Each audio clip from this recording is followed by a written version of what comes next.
Firefighters know that every second counts during the golden hour. That is why first responders trust AMKUS for simple, rugged, reliable rescue tools.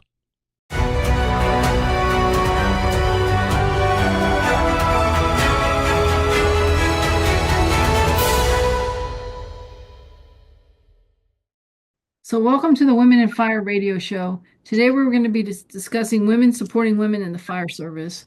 I'm Lisa Baker, retired battalion chief and the Southwest Region trustee for Women in Fire. Before we get started, we're recording the show on January 9th. It won't air until the end of January, but our thoughts and prayers are with all those affected by the devastating wildfires burning in the Los Angeles area. We pray that our sisters and brothers remain safe while fighting these destructive fires. So, Amber, you want to start with the introductions? Oh, sure. My name is Amber Piggue. I work for the Berkeley Fire Department in Northern California. I've been with them for about 4 years now. Okay. Kat, you want to go next? Yeah, my name is Kat Desonier. I work for Evans Fire Protection District in Northern Colorado. I've been at Evans for almost 3 years and in the fire service for 6.5. Chief Moses.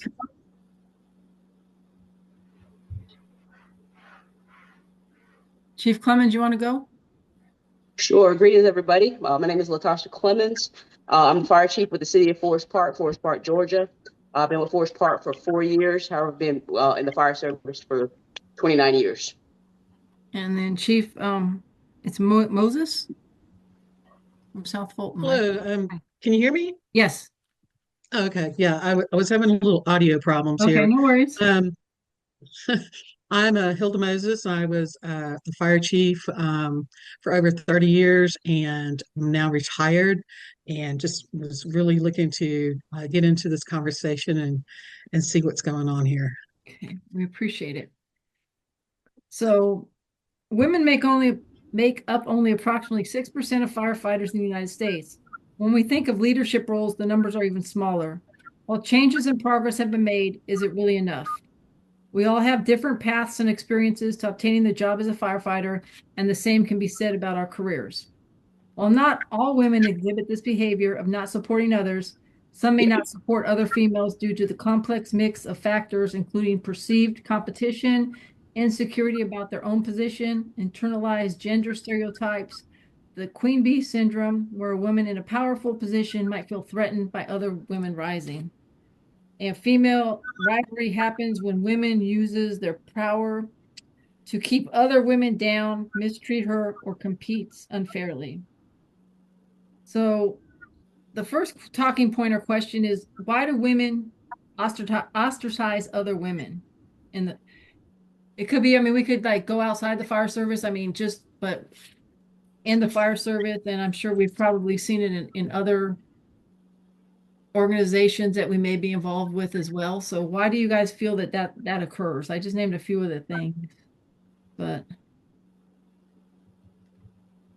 Well, if I might speak, I think that it's a battle of resources, because there are a limited number of female firefighters that are in the chief level position.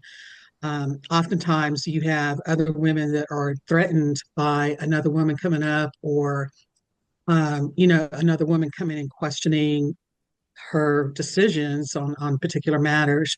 And so I think that, for a battle of resources, that's probably perhaps maybe the dominant thing that's going on now, in terms of women failing to mentor each other, help each other, and, essentially other women just pushing you off the glass cliff.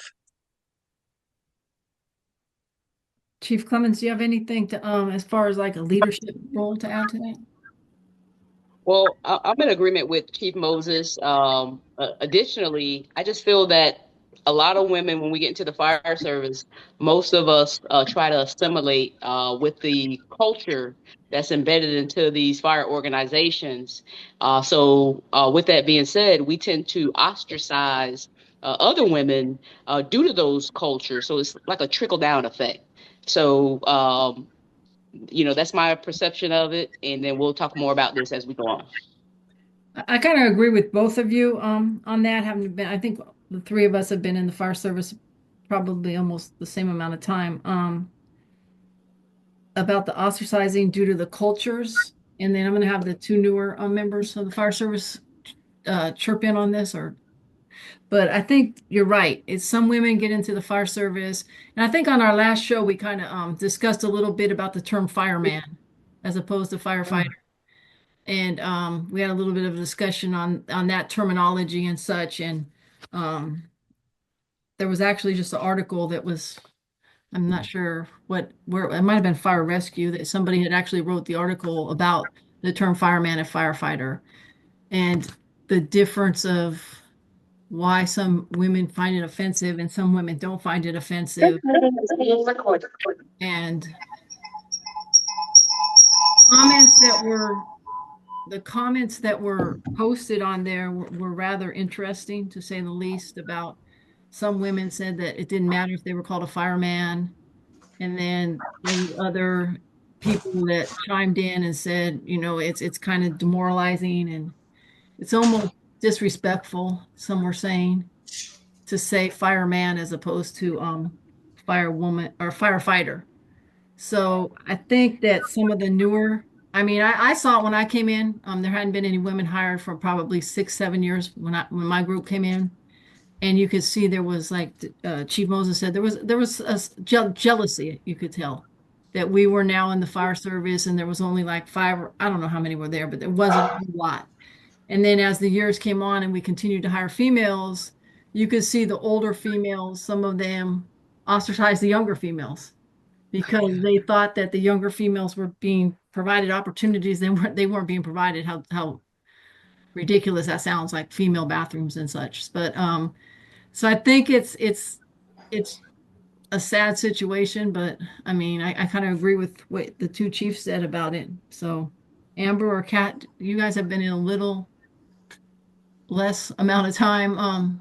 How do you feel about, the term, if it doesn't bother you, or just how you see? And I'll add something. Like, Amber, you're in the San Francisco Bay Area, and now there's the fire, and you actually, I have to give you your props for this, started a group of everybody. She realized that a lot of the agencies were trying to get together a pregnancy policy, and instead of everybody working separately, she had them all come together as a group, and they meet and they discuss it. And a lot of them, there's a lot of girls camps. There's NorCal Fire Girls Camp. There's Golden Gate Fire Camp out of Sacramento. And it seems like from the couple ones I've been to, that there's more of a sisterhood, that everybody's kind of like supporting each other. Like, they find out someone's going to take a test somewhere, and they're like, hey, we could help you. We could help you. As when I was coming through the fire service, that wasn't there. So that is something I've noticed. I'm originally from Southern California, so it taken me those 8 years to get in the fire service. You see, I've definitely run into that, where you have some of the women who were there longer, it felt like they wanted you to prove yourself right off the bat. And if they felt like your abilities weren't worth their time, you didn't get the follow-up or the follow-through of the mentorship. As opposed to now, I think seeing the potential in people, in women, is a lot more emphasized, as in, you could be. And I think that's part of my journey too, where it was, I knew I wasn't where I needed to be, and I had to do certain things, but I wasn't that picture on paper exactly what you wanted as a firefighter. As far as the term fireman, it never really bothered me, because it was one of those where it was somewhat of a group acceptance of you being part of it. So the being called a fireman, it comes more from it doesn't happen too often in the newer sense, but before, you'll get people who have 10 plus years on, and if they refer to you as a fireman, it felt more like they were accepting you as opposed to trying to make a point or separate you. And bringing people together. I noticed, I think with the evolution of the fire service and seeing people more open to learning the job and learning how it can encompass everybody. You don't have to be the 6'2", 230 type, and people recognizing that it's mechanics and working together. Once people kind of got that out the way, let's pull together and figure it out, and we'll just all be better and work to our strengths. So I think that may have answered all those.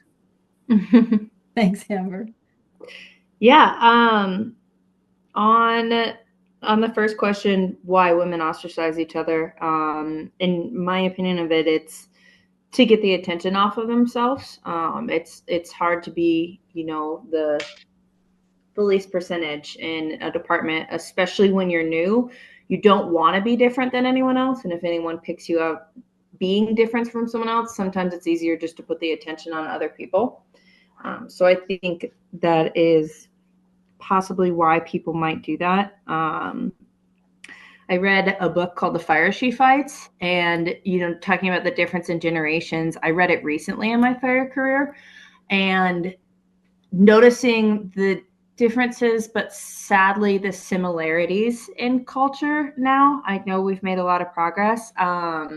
Was really interesting to me, because I thought I was going to read it and be like, wow, the fire service was so much different in the 1990s. And I was like, oof, I don't know that it's as different as I thought it was going to be. So on that topic with the word fireman, it doesn't personally bother me, but I can absolutely see how it would bother people based on the experiences that they've had in the fire service. If I get called a fireman by someone, I take it as being accepted, that, I've earned my way. I've earned the spot there. I've done the test. I've passed the test. I've done the skills. I've done the job. And now I'm a fireman just like everyone else is. But I could see by playing devil's advocate how it could possibly offend other people based on their experiences. And it's funny because both of you said the same thing, kind of, you feel accepted if they call you the fireman and such. Mm-hmm. And it seems like from the organization I used to work at, we went away from the badges that said fireman, and they were firefighters. And that was probably, I don't know, 15 years more than that, probably years ago. And all the badges say firefighter on them now. I worked in a pretty progressive city so I think you're right. From reading some of the comments, it did seem that when people were using the term fireman, it seemed like some people felt that they were being accepted. I know, like, it bothers me to some degree, but not to some degree, if that makes sense. If you're using it in a terminology where it's a group full of females and they're up there saying fireman, and it's a girls' camp, let's say, or a girls' meeting or something, and you kept using the term, and it's somebody from the outside using the term fireman, I think that to them is kind of demoralizing, especially if it's like Chief Clemons, you might be able to chirp on add to this. If you have a young group of girls there and someone's referring to them as fireman, it could kind of instill in them that they can't be a firefighter. But yeah, so I'm in agreement with that. And again, it goes back to my previous comments about assimilating and wanting to be a part of a certain culture, is why we accept that term so loosely, in my opinion. Again, when we first started, Chief Baker, Chief Moses, for sure, we came into a culture that was embedded in predominantly males, and for better sake of a word, white males who represent more than 83% of the fire service. So that term, we grew up with that term, but not necessarily meant that we all felt that it was acceptable. It was just that the culture that we were in. But as we move forward and we're trying to recruit, mentor young women to follow in our footsteps, I would be inclined to say that we should be progressively changing our terminology to sound and be more inclusive, so folks feel like this is something that they can do. And it's funny that you just said that, Chief Clemons. I sit on a lot of promotional exams for assessment centers, and there'll be someone in the room, and I'll obviously be on the panel. And they're testing for a leadership position, right? They're a lieutenant, captain, battalion chief. So they're sitting there and they're saying, and it just happened recently, they're saying, fireman, I'm going to talk to it was a personnel issue, and it was between a man and a woman. And so right there should have been a clue, but any hearsay, nearsay, and they kept saying fireman, the fireman, the fireman, the fireman.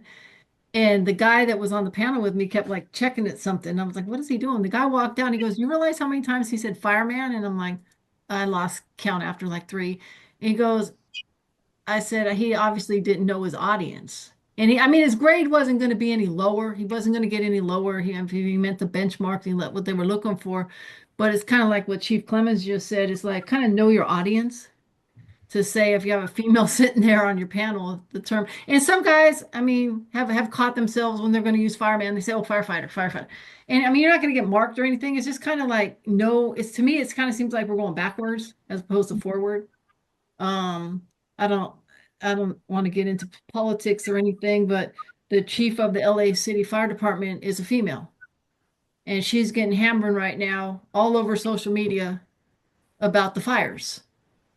And it's like, I don't understand why they're hammering this female about the fires when they're obviously overtaxed and everything else. But if you read the comments there, it's like, well, they should have hired a man. They should have hired a man. And so it's like they could have hired whoever they wanted, and the fires were still going to happen. It was just the perfect things for a fire to happen at that point. But I kind of agree with you too, Amber and Kat. It's like the younger generation. You're seeing more female firefighters than you saw before. Whether you're going to classes or seminars or like the Women in Fire conferences and such. So it seems like it's more welcoming, maybe. But I remember I would take classes, and Chief Clemons, Chief Moses, you probably did the same thing. There was a class you wanted to go take. I went to LA to take a class on forcible entry and ventilation, and I was the only female. Yeah. And it didn't bother me personally, but I know that other people wouldn't have felt comfortable doing that. So I got a little bit off topic, but sorry. I will say, I have like still noticed that the numbers in classes, I put off going to hot classes for a really long time because every time I saw a class, it was only men.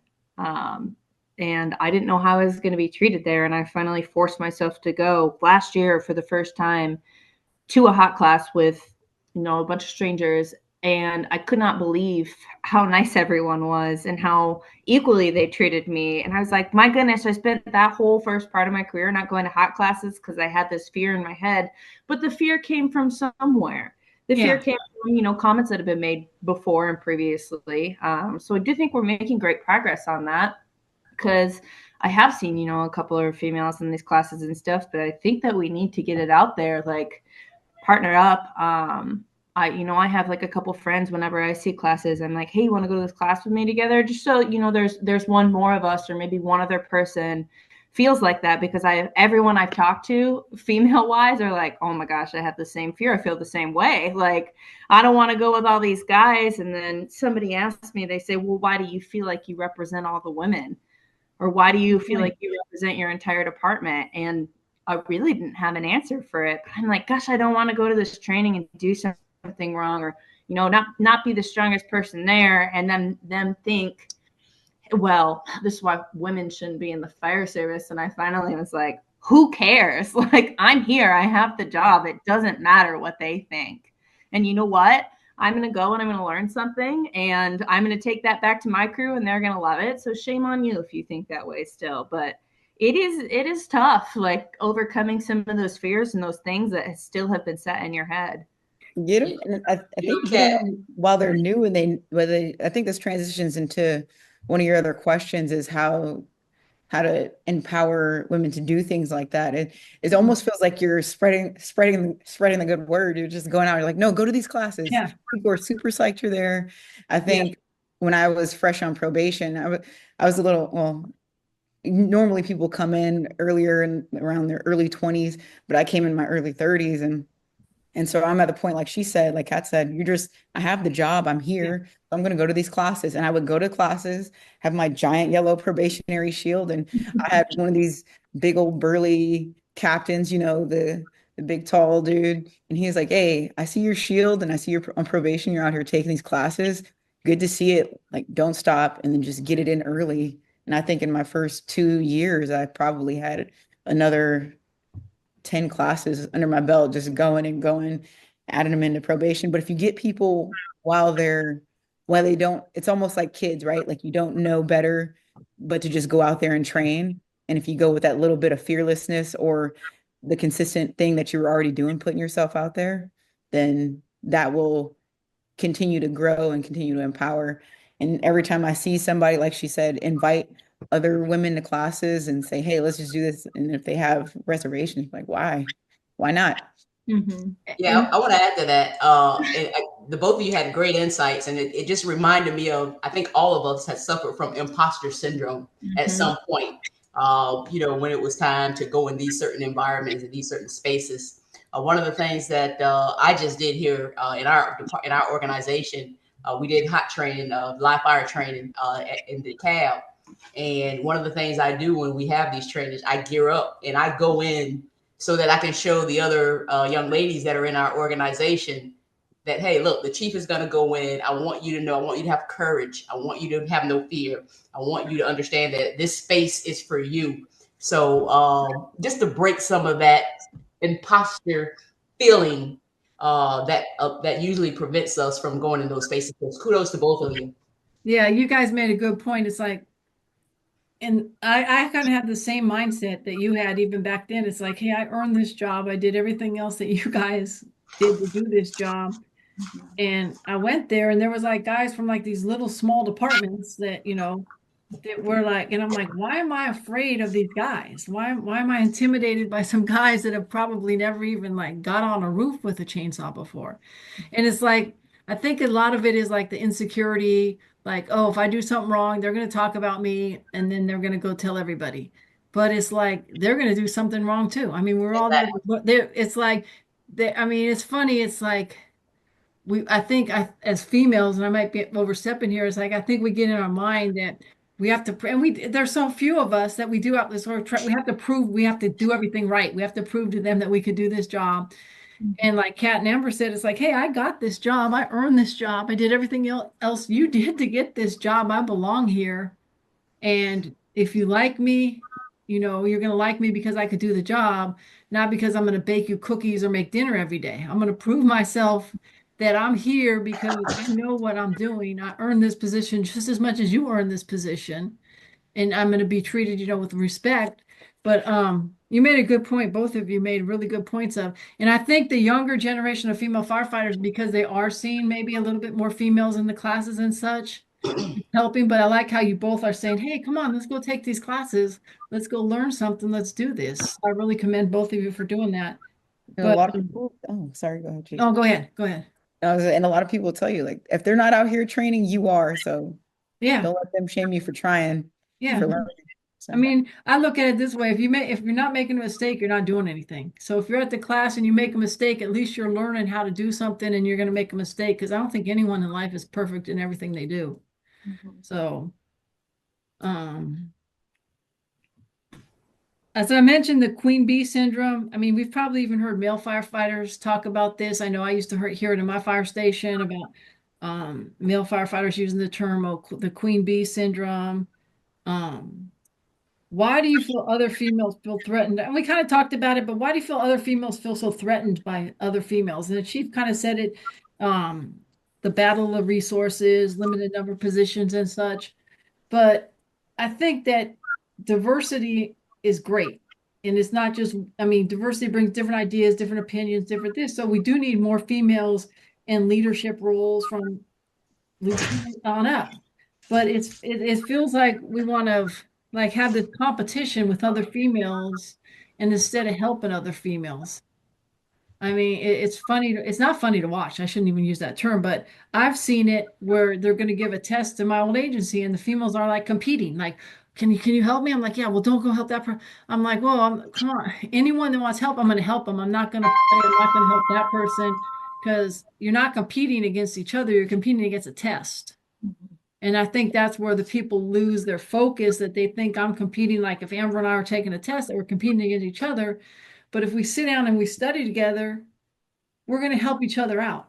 And so we're kind of, at that point, we're empowering each other as well. But I just see other females feel threatened by each other, not even just in the fire service, but in life in general.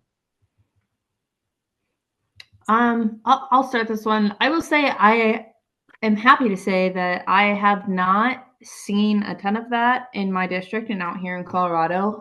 I know it exists, but on that, I have had encounters with females in the fire service where I don't really know how to say this correctly, but I wish that they weren't there. And maybe some of the competition does come from we're trying to make a name for ourselves.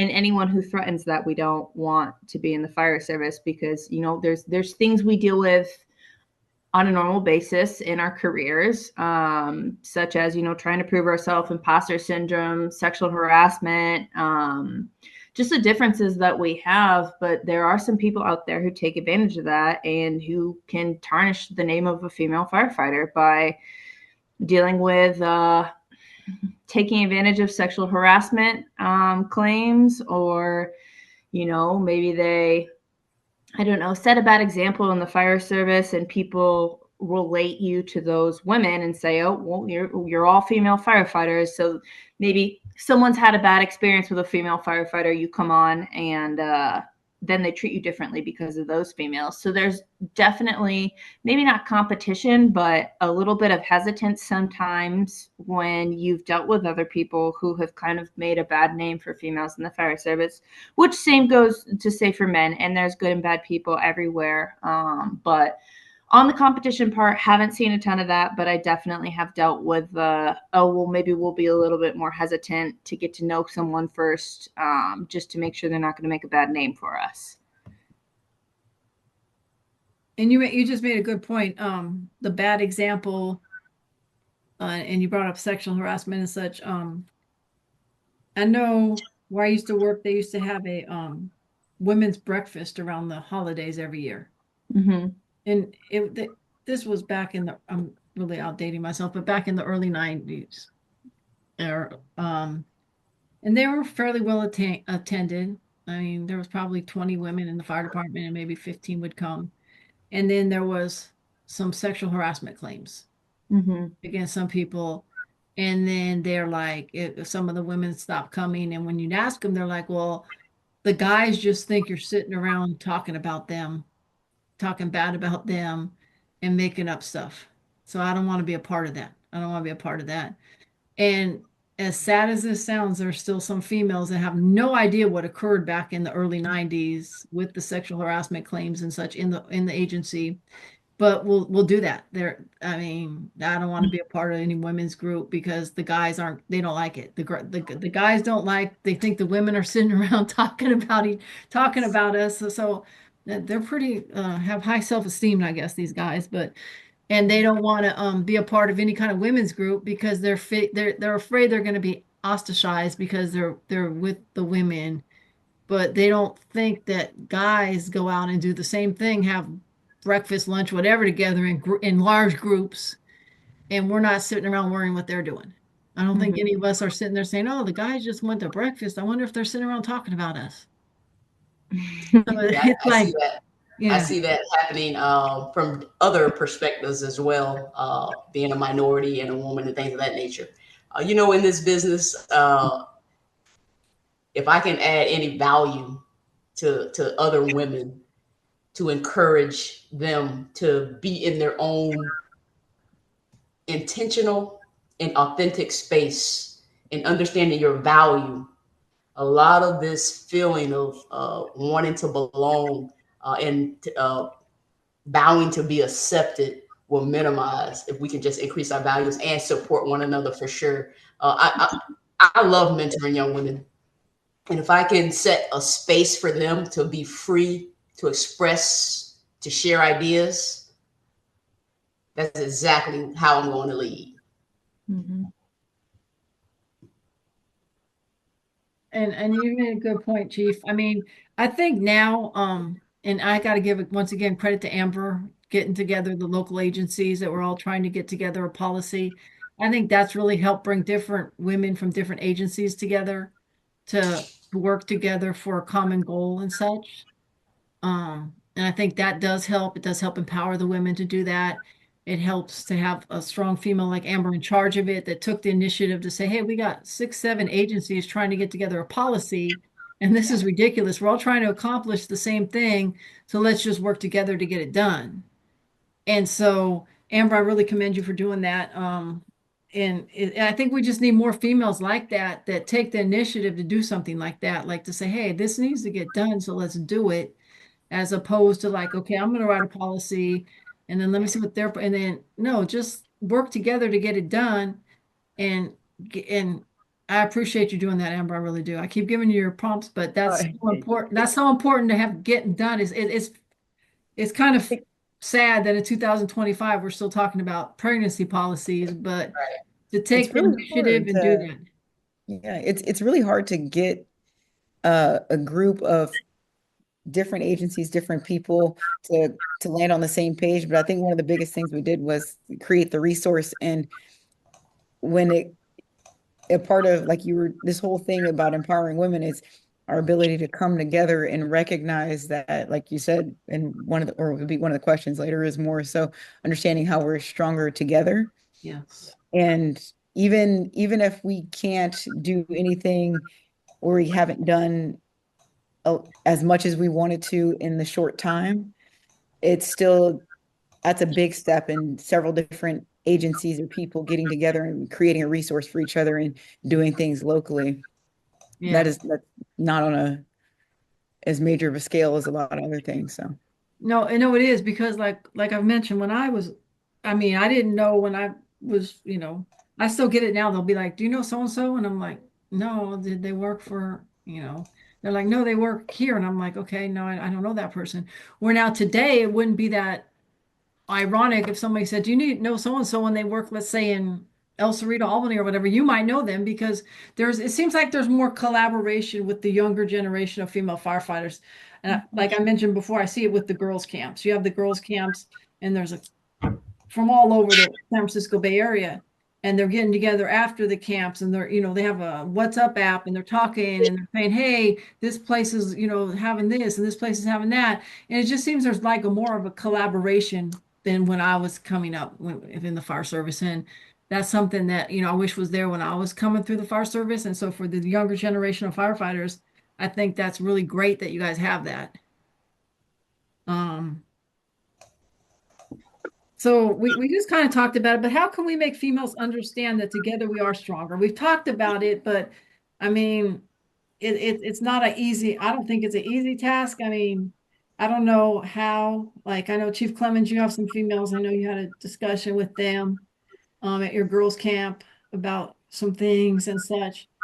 And I mentioned, there's still females that don't want to be a part of female groups because they think that we're just sitting around bashing men and such. And we talked about the hot classes, and I know, Amber, you were at Women in Fire, and then the classes that we have there, and there were men there. I mean, we always say you could come. I mean, you're more than welcome to come to this conference. It's not inclusive to females.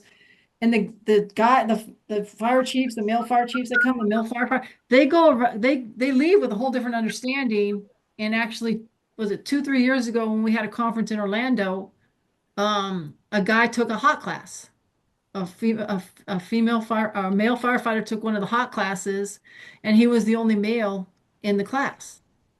And after the class, he said, I now understand better how some females feel, as I was the only male in the class and everybody else was a female.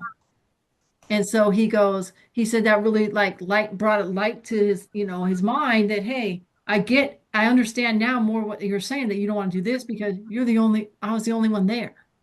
But like we talked about, some of us were like, hey, I don't care if I'm the only one there or not, because I earned this job just like you earned this job. But Chief Baker, one of the things that I was a panelist at a DEI class cohort yesterday, myself and Chief Moses. And the first question was, why do we think diversity, equity, and inclusion is still relevant or important and necessary? And I really had to reflect on that. And my response was, let's do an intentional evaluation of our communities, our organizations. Do a thorough and intentional evaluation of the culture that's in your community, that's in your departments, that's in your organizations. And that is where you will find your response, your answer to why diversity, equity, and inclusion is important. And inclusion is that important piece because as we recruit and we try to retain, what are we doing about the culture? And is that inclusion piece making those that we recruit feel a part of a healthy, constructive culture in our organizations? And that's interesting that you said that, Chief, because I read an article about hiring and retaining female firefighters. And they said that when you hire females, you shouldn't hire just one female in a recruit class. Because, I mean, some of you might have different thoughts on this, because then you're the only female and you don't really have anyone to turn to. Like if you have a question or concern about something, and they said with two, you kind of have the ability to like kind of connect and or such. But then somebody else that was in the article said, well, that could be a plus and a minus, because if they don't get along together, then you're going to have a whole nother situation. So you're right. I mean, once you hire females, what are you doing? What are you doing once they get in the fire service to let them know that they're valued and that we value them? So. I mean, I like that idea in the academy, as long as it's not you're lowering the standards for this person. I don't think it should be a shoot for two females. I think it should be you take the top people, regardless of who they are, what gender they are, what color they are. But I think the idea of having multiple females, as long as they're meeting the standards, is great, because I have one other female in my department. And I love the guys that I work with. They're all amazing, and I'm super grateful for that.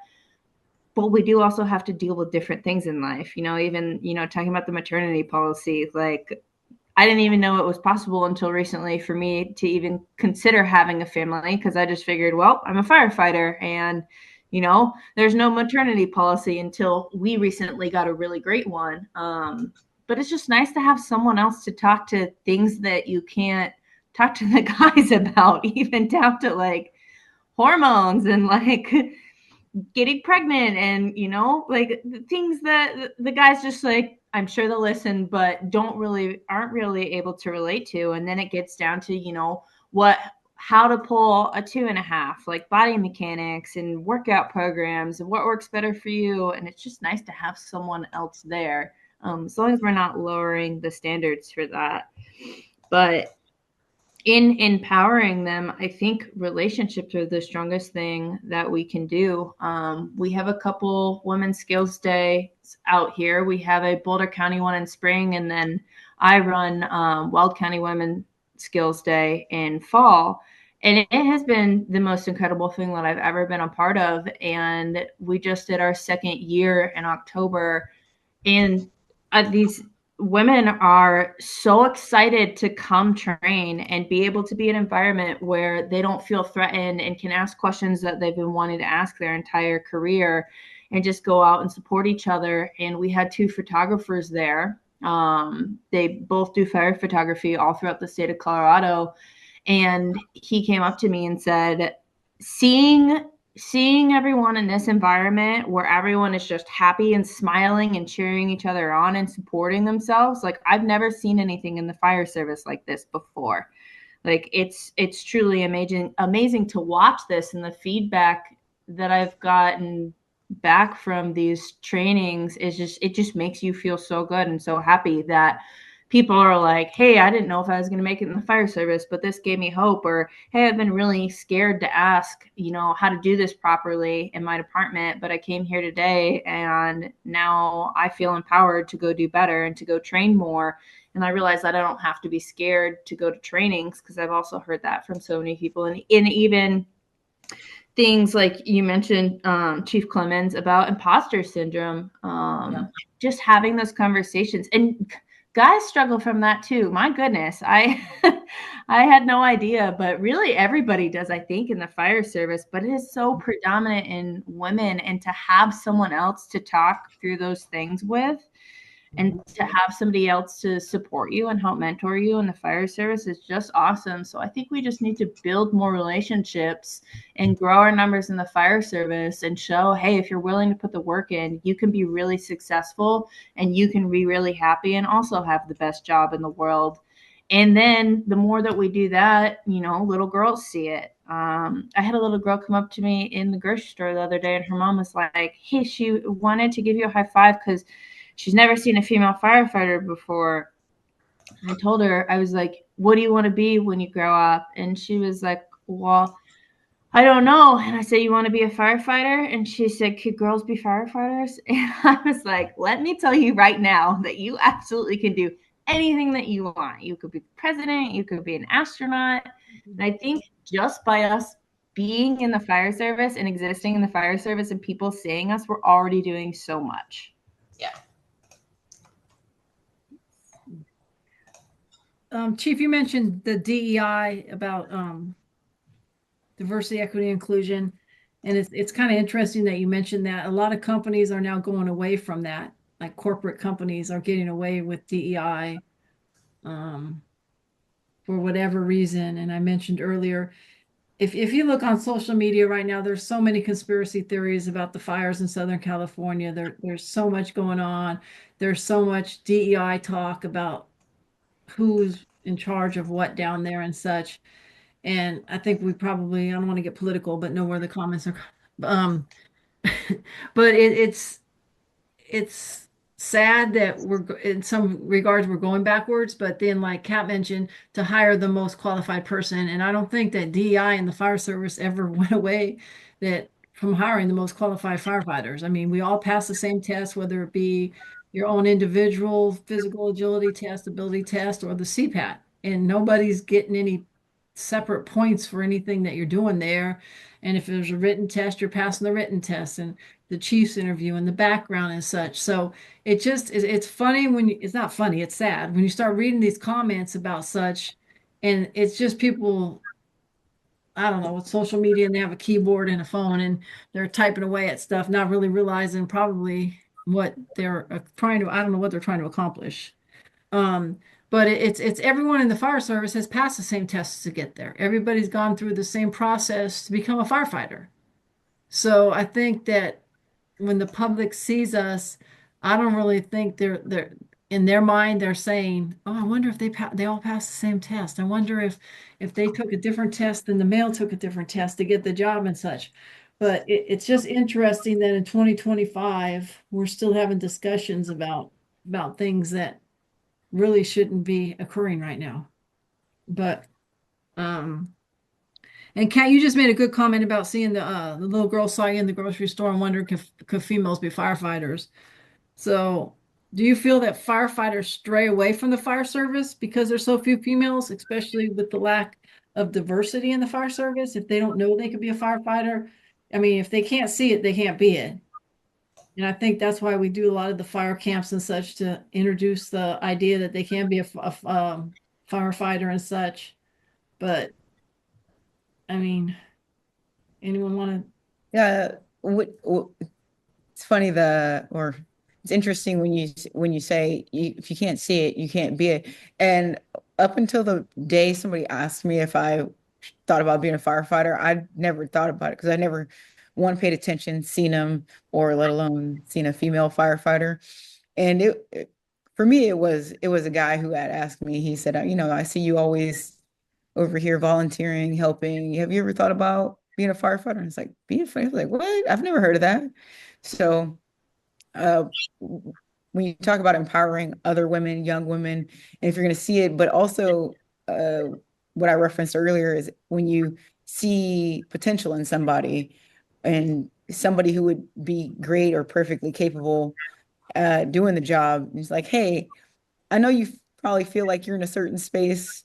For instance, I had a barista. We came in, we were firefighter, we were at work, and she had and she was very friendly every time we go in there, very conversational. And I was like, well, you should just come on a ride along with us. I think you'd be really great at this job. Oh no, I'm 28. I kind of don't know. I was like, you do great customer service. You're great with people. You're physically capable. You want to try it, and really pushing that part and empowering, women like what we're talking Yeah. about is pushing that, creating the mentee almost as opposed to just waiting for them to all come to you. Yeah, That's a good you point. have to encourage them to want it, like how you encouraged her. Some of them are going to take encouragement to realize they could do the job, because I think there's still females that don't really realize that they can do the job. What I get is women when they start to think they're too old, because women I think that earlier than men do. So once they hit about 27, 20, I'm too old for that. I'm too old for that. Yeah. And I was on a call the other night where I was talking to a building manager. I broken something and they had to call the building manager in a good way. And they had to call the building manager, and the maintenance person was a woman. And me and her started talking. You could tell she was physically fit. She had been a carpenter for 10 years. She's basically the handy person of this building. And I was like, have you ever thought about changing careers? You should come hang out with us. All you need, and I gave her the whole spiel. And again, I'm always out there looking at the potential to make women recognize what they can do in the fire service so they can be a part of it.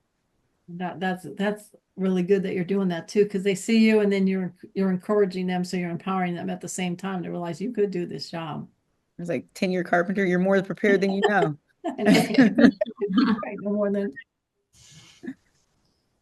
Kat, were you going to say something or? I just think that's super awesome, Amber, that you're doing that, which I feel like I should be doing that more, but it is really cool to see, like I just recently started teaching academy, to see women go through there and that first week then be like, what am I doing here? I don't think I can do this. And then they graduate and they're like, I did this. And you can see like they're going to be so successful in the fire service. And it's just the coolest thing to see. But I love that, going out and being like, hey, you should come for a ride along with us. You should think about this. I think that would make such a huge difference in just helping increase the numbers of women in the fire service, which I feel like is just such a big battle because we're such a small percentage. It was, oh, sorry. Go ahead, Amber. It was just something I'd learned. So, like I said, I'm originally from Southern California, and a lot of the stuff I did as far as training before and between academies was working with the LA City Stentorians, which is a Black Firefighters Association down there. And everything was all about doing your part, paying it forward, because somebody did it for you and somebody spent hours training with you or interview prepping you. And the idea is to just give it back and do it for somebody else. And when I think of the time and the commitment it takes to be a true mentor or to check on someone, all these young people you meet at career fairs and such, is I always try and find a 30-minute window to make it plausible during the week or every 2 weeks, is to make sure I respond to emails or respond to text messages, because that's when you start to lose momentum, especially with the younger female audience who can be easily distracted by a lot of things in life. Yeah. Mm-hmm. You have to keep that connection so they know that you care and that you really do want to see them succeed. Mm-hmm. So, Chief, so how can you recruit more females? And anyone can actually answer this question. I mean, how do we go about recruiting more females, letting them know that it's a viable career for them, that they can do it? I mean, I know I was a chief, battalion chief, and deputy chief called me. He tells me to send this crew to a school to do a career day. Hey, send such and such engine over here to do this career day.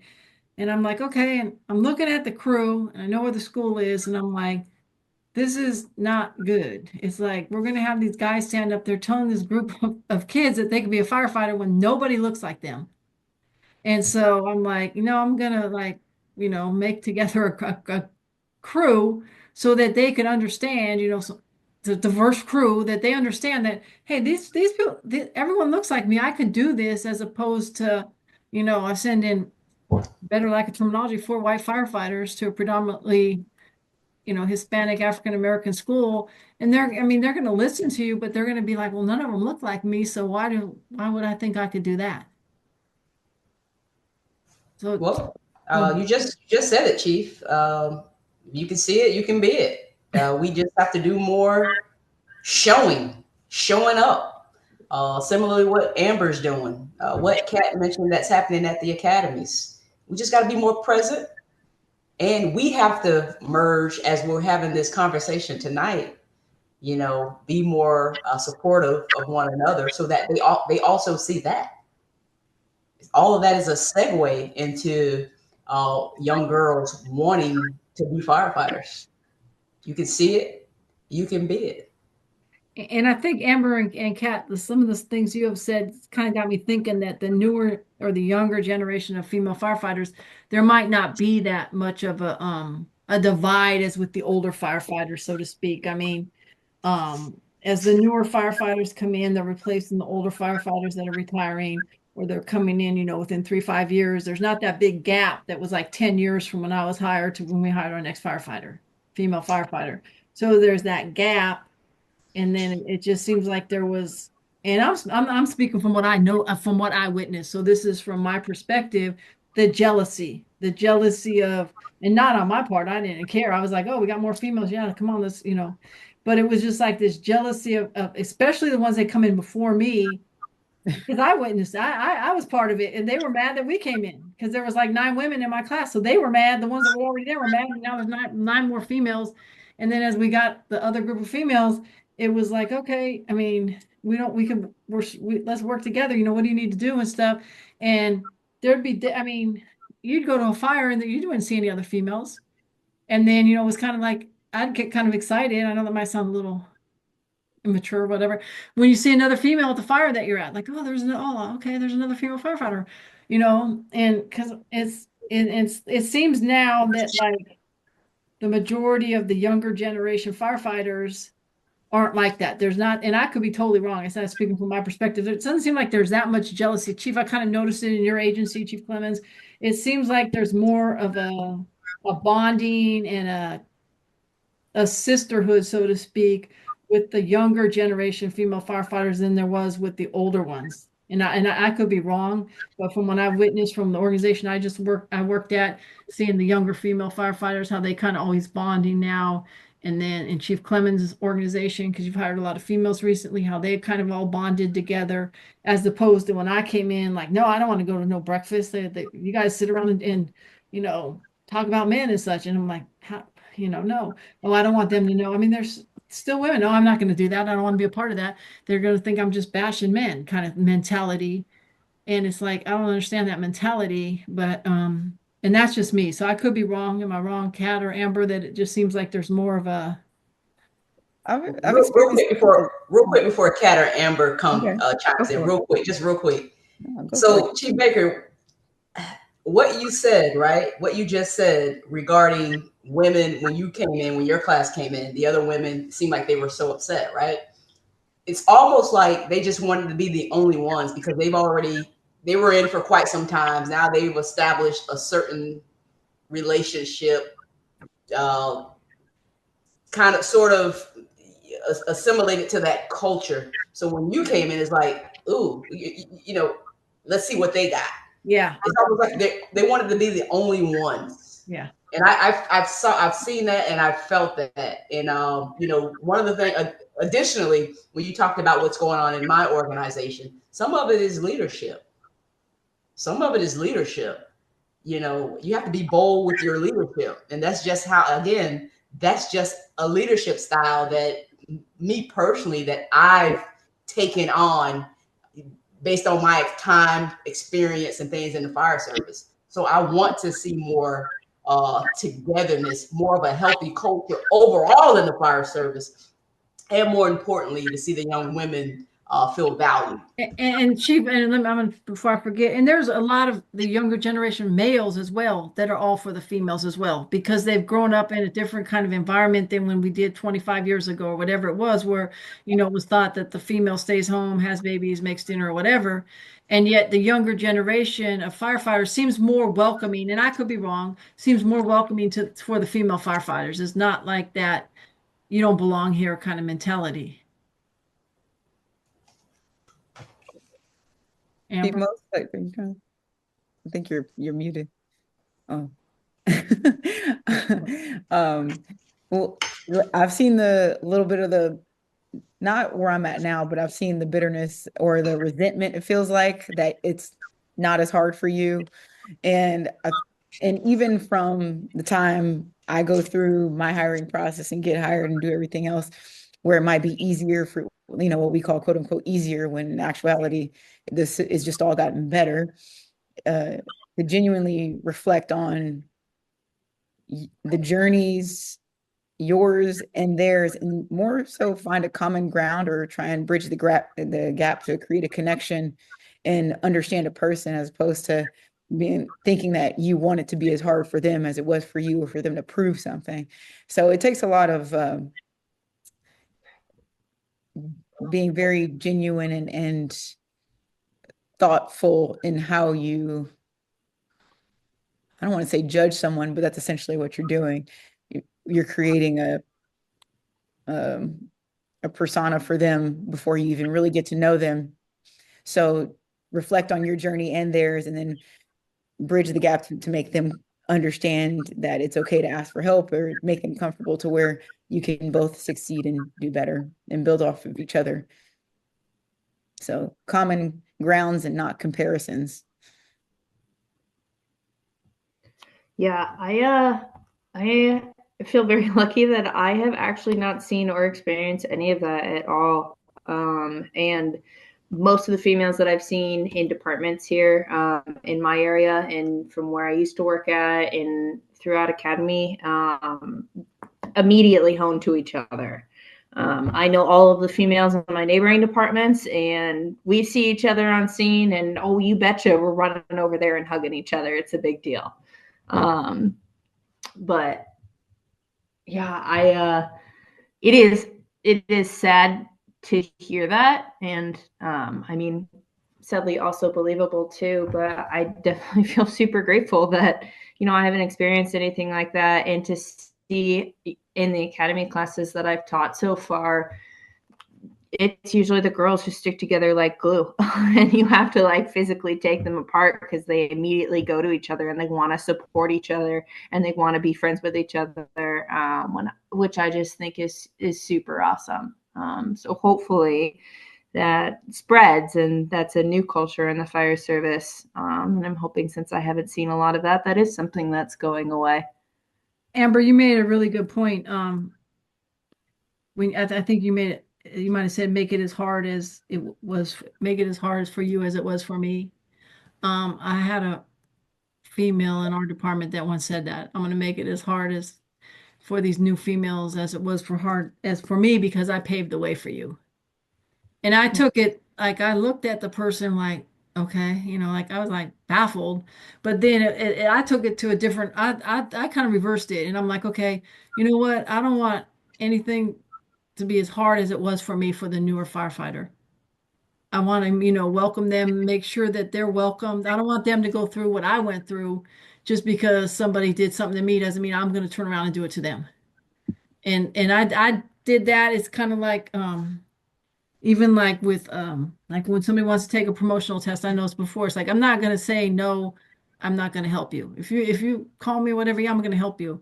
I'm not going to say, no, I can't help you because I'm helping that person, such a thing. I'm not going to make it hard for somebody because I went through something.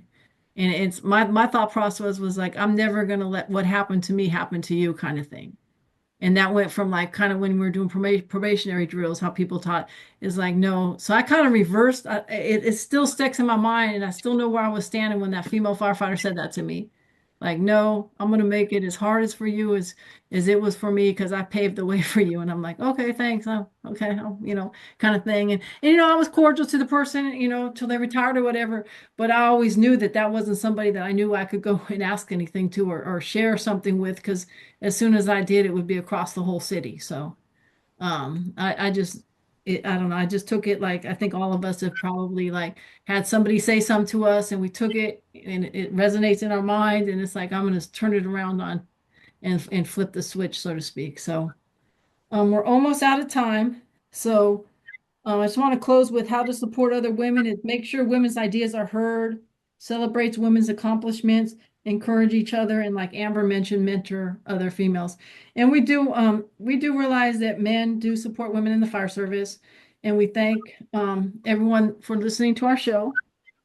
Thank you to my guests. Thank you to Fire Engineering again for allowing us to be part of your radio show. Follow us on Facebook and Instagram and check out our website at womeninfire.org. And thank you for everybody for listening.